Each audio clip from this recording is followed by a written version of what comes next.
பிரபல கிரிக்கெட் வீரர் நடராஜன் சொன்ன சுவாரஸ்ய தகவல்கள்.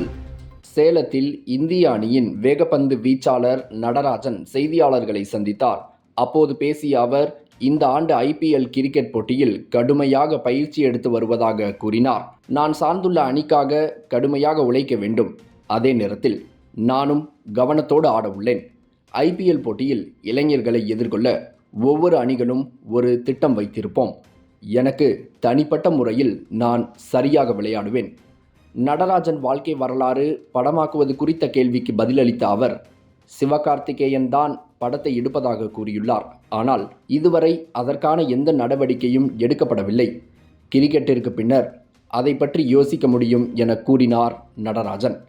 மேலும், நான் வந்த பிறகு கிராமத்திலிருந்து கிரிக்கெட் மட்டுமல்லாமல் அனைத்து விளையாட்டுகளிலும் கிராமத்திலிருந்து இளைஞர்கள் அதிக அளவில் வருகின்றனர். வழிகாட்டுவதற்கு ஆள் இருந்தால்தான் இளைஞர்கள் முன்வர முடியும். எனது சின்னப்பம்பட்டி கிராமத்தில் நான் வந்தது போலவே பலரையும் உருவாக்கி வருகிறேன். அதுபோன்று ஒவ்வொரு ஊரிலும் ஒருவர் இருப்பார். அவர்களை மறக்காமல் அவர்களை வைத்து முன்னேற வேண்டும். இங்கு வாய்ப்புகள் அதிகம் உள்ளது. திறமையை வளர்த்து கொண்டு இளைஞர்கள் முன்வர வேண்டும். எதுவும் கஷ்டப்பட்டால் மட்டுமே கிடைக்கும். இப்போதுள்ள இளம் தலைமுறையினர் எடுத்தவுடன் நடக்க வேண்டும் என்று நினைக்கிறார்கள். அதற்கு சாத்தியமே இல்லை. வாழ்க்கையில் ஏற்றத்தாழ்வுகள், பிரச்சனைகள் எல்லாம் வரும். அதிலிருந்து மனதளவில் தயாராகி முன்வர வேண்டும். தமிழ்நாடு கிரிக்கெட் அசோசியேஷன் இளம் வீரர்களை அதிகம் அடையாளம் காட்டுகின்றனர். குறிப்பாக பெண்கள் கிரிக்கெட் நடத்தி வருகிறார்கள். இதில் பல மாவட்டங்களில் இருந்து பெண்கள் அதிக அளவில் ஆர்வம் காட்டி கிரிக்கெட் விளையாட்டில் ஈடுபட்டு வருகிறார்கள் என கூறினார் நடராஜன். சிஎஸ்கே அணியில் விளையாட வாய்ப்புள்ளதா என்ற கேள்விக்கு பதிலளித்த அவர், எதுவும் எங்கள் கையில் இல்லை, அணிகளின் கையில்தான் இருக்கிறது. தமிழ்நாட்டில் இருப்பதால் சிஎஸ்கே அணியில் விளையாட எனக்கும் ஆசை உள்ளது.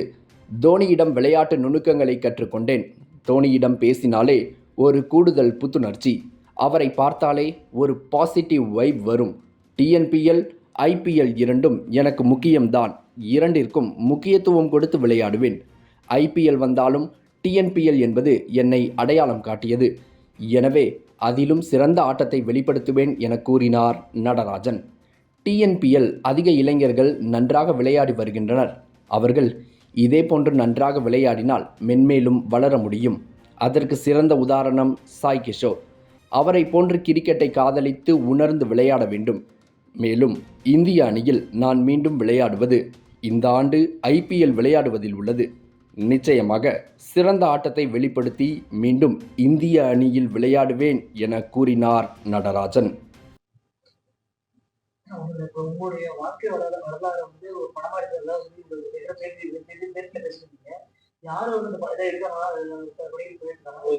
நீங்க நிறைய வாட்டி போட்டீங்க. இல்ல கால் என்ன பண்ணல, பட் சிவகார்த்திகேயன் தான் பண்றாரு. அவர் தான் பண்றாரு. என்னோட பயோபிக் வந்து எடுக்கிறேன்னு சொல்லியிருக்காரு. பட் அதுக்கான இன்னும் எதுவுமே அந்த ஸ்டெப் எதுவும் எடுக்கல. நான் ஆஃப்டர் கிரிக்கெட்டுக்கு அப்புறம் தான் அதை பத்தி உங்களை மாதிரி ரொம்ப சிரமத்துல இருந்து ஒரு ஸ்டேஜுக்கு ஒரு நிறைய போயிருக்காங்க. இப்போ நிறைய பேர் வந்து டீம்ல எல்லாரும் நல்லா பெர்ஃபார்மன்ஸ் பண்ணியிருக்காங்க. அதே மாதிரி வரவங்களுக்கும் உங்களுடைய அறிவுரைகள்? கண்டிப்பா கிராமத்துல இருந்து நிறைய பேர் இப்ப எல்லாம் பாத்தீங்களா, நான் வந்ததுக்கு அப்புறம் கிரிக்கெட்ல எல்லா ஸ்போர்ட்ஸ்ல இருந்து நிறைய பேர் வர ஆரம்பிச்சிட்டாங்க. அதுவும் கிரிக்கெட் நான் சொல்றது எல்லா துறையில இருந்துமே எல்லாருமே நல்லா பெர்ஃபார்ம் பண்ணிட்டு இருக்காங்க. அத்லெட்ல நிறைய பேர் நல்லா பண்றாங்க. எல்லா ஸ்போர்ட்ஸ்லயும் சூப்பரா வராங்க. கபடியில நிறைய பேர் இருக்காங்க. அவங்களுக்கு என்னன்னா, நம்ம ஊர்ல இருந்து ஒருத்தர் ஒரு வழிகாட்டி இருந்தாதான் அதுக்கான போறதுக்கான வழி தெரிஞ்சாதான் அவங்க வந்து அங்க போய் சேருவான். ஸோ இப்போ நான் ஒரு ஊர்ல இந்த சின்ன பட்டியில ஒன்று ஆரம்பிச்சிருக்கேன். என்னால முடிஞ்ச அளவுக்கு நிறைய பேருக்கு வழிகாட்டுறாங்க. அந்த மாதிரி எல்லா ஊர்லயும் ஒருத்தர் கண்டிப்பா இருப்பாங்க.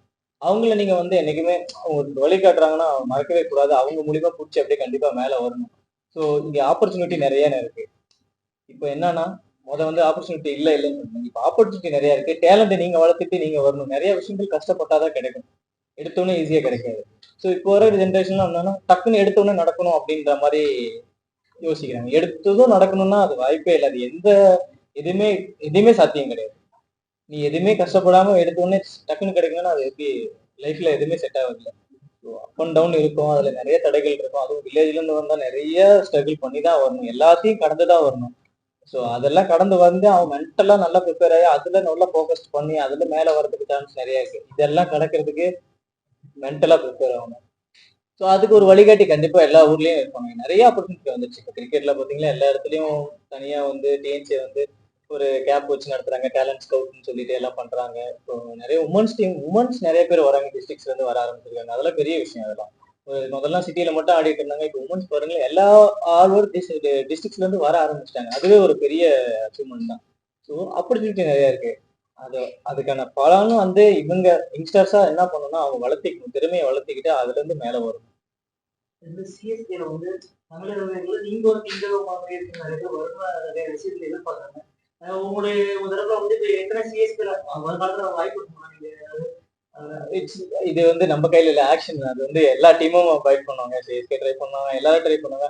அது யார் அதிகமா போறாங்களோ அங்கதான் போக முடியும். இது நம்ம கையில எதுவும் கிடையாது. பட் எல்லாருக்கும் என்னன்னா தமிழ்நாடு ஒரு இது இருக்குன்னா எனக்கு கண்டிப்பா சிஎஸ்கே ஆடணும்னு கண்டிப்பா ஆசை இருக்கும் எனக்கும். ஸோ எல்லாருக்கும் அல்ல ஆசை. தமிழ்நாடு ஆடுற பிளேயர் எல்லாருக்கும் அந்த மாதிரி இருக்கும். பட் ஆக்ஷன்ல எப்படினாலும் நடக்கலாம் இல்லையா? தோனியோட கேப்டன்ஷிப் சிஎஸ்கே ஒரு சிறப்பா செயல்பட்டிருக்காரு. இப்ப அவர் வயசு கடந்துமே ஒரு அவருடைய பர்ஃபார்மன்ஸ்ன்றது சரியா இது பண்ணிருக்குது. அவர் வந்து பின்பற்ற விஷயங்கள் என்னன்னா இப்ப சொல்றீங்களா எல்லாம் அவர்கிட்ட அந்த ரொம்ப ஆனஸ்டா சொல்ல போனா அவர் அந்த கேம் நுணுக்கங்கள்லாம் நிறைய இருக்கு. அவர் கூட நான் சில ரெண்டு மூணு வாட்டி பேசியிருக்கேன். ஸோ அவர் பேசுற அந்த பக்குவம் அந்த இது அவர் சொல்ற விஷயம் அதெல்லாமே வந்து ரொம்ப ரொம்ப எனக்கெல்லாம் ஒரு அவர்கிட்ட பேசினாவே ஒரு எக்ஸ்ட்ரா எனர்ஜி வந்துடும் அந்த மாதிரி இருக்கும். ஸோ அவர் பார்த்தாவே அந்த பேசினா கூட வேணாம் தூரத்துல இருந்து அப்படி பார்த்தாவே அந்த வைப் வந்துடும். ஸோ கூல் அண்ட் காம் எல்லாருக்கும் தெரிஞ்ச விஷயம் தான். ஸோ அவர் நிறைய நுணுக்கங்கள் என்னன்னா அவர் கூட ஆனது இல்லை ஆடி இருந்தா இன்னும் பெட்டர் நிறைய விஷயம் ஷேர் பண்ணிருக்கோம். ஆசை கண்டிப்பா இருக்கும். எல்லாரோட இதுவும் அதுதானே. நான் இப்ப சேலம்ல இருக்கேன்னா தோனிக்கு ஆடணும்னு ஆசை இருக்கும். எல்லாருக்கும் இருக்கும். இந்த இயர் வந்து டிஎன்பிஎல் அதிகமா ஃபோக்கஸ் பண்ண போறீங்க ஐபிஎல் ரெண்டுமே ஈக்குவல் தாங்க எனக்கு. இங்க இருந்து தான் அங்க போனேன். டிஎன்பிஎல் இல்லைன்னா நான் இப்போ முன்னாடி யாருமே தெரியாது இல்லை. ரெண்டுமே ஒரே மாதிரி தான். எது தப்பா இருக்கும்னு நினைக்கிறீங்க? டிஎன்பிஎல்லையும் வந்து பாத்தீங்கன்னா நல்லா எல்லாருமே சூப்பரா விளையாடுறாங்க. அதுதான் ஆமா ஆமா. எல்லாருமே வந்து நல்ல பிளேயர்ஸா இருக்காங்க. இப்ப நீங்க வந்து ஒரு கட்டத்துல இருக்கிற பிளேயர் ஒரு ரேங்கிங்ல டிஎன்பிஎல் பொறுத்த வரைக்கும் நீங்க வந்து ஒரு ஹை ரேங்க்ல இருக்கிற பிளேயர் யங்ஸ்டரை வந்து எப்படி பாக்குறீங்க? நிறைய யங்ஸ்டர் நிறைய பேர் இந்த இந்த டீம்குள்ளே பாருங்க நிறைய பேர் வந்து அப்கமிங் நிறைய பேர் வந்திருக்காங்க. நிறைய டேலண்டடான நிறைய பேர் வந்திருக்காங்க. ஸோ இன்னும் இவங்க எல்லாம் வந்து இன்னும் ரெண்டு இந்த நெக்ஸ்ட் சீசன் நல்லா பண்ணுவாங்க. நிறைய ஆப்பர்ச்சுனிட்டி வந்து ஐபிஎல்ல கிடைக்கும்.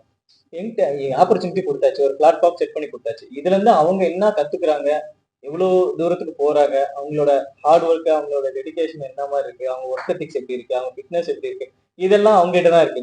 அவங்க ஒரு வழி செட் பண்ணி கொடுத்தாச்சு. ஸோ பர்ஃபார்ம் பண்ண அதுல example best example Sai Sudharsan 2 வருஷம் முன்னாடி எப்படின்னா இப்ப இங்க இருக்காங்க. அவனோட ஒர்க் எத்திக்ஸ் அவனோட எல்லாமே 6 மணி எழுந்துச்சுன்னா சாயந்தரம் 6 மணி வரைக்கும் அவனோட இது முடிக்காம இருக்க மாட்டான். ஸோ அந்த மாதிரி ஒரு லவ்வோட அதை அந்த ஃபீல் பண்ணி அது பண்ணணும். நீங்க இந்திய அணி வரைக்கும் விளையாட போயிட்டீங்க. தொடர்ந்து இன்னும் டிஎன்பிஎல் தான் விளையாண்டு இருக்கீங்க. மற்ற இளைஞர்களுக்கு வாய்ப்பு கொடுத்து டிஎன்பிஎல் இந்திய அணிக்கு ஐபிஎல் மட்டும் கான்சென்ட் பண்றது இருக்கா? அப்படி இல்ல அடுத்துக்கிற வாய்ப்பு அடுத்த இளைஞர்களுக்கு வாய்ப்பு இதாக படிக்க இல்ல இல்ல அந்த மாதிரி எதுவும் கிடையாதுங்க. ஏன்னா எல்லாருக்கும் வாய்ப்பு கொடுக்குறாங்க. இப்ப நீங்க அப்படிலாம் சொல்ல பார்த்தா நிறைய பேர் நிறைய இதுல அந்த மாதிரி பண்ணாங்களே அந்த மாதிரி எல்லாம் எதுவும் கிடையாது.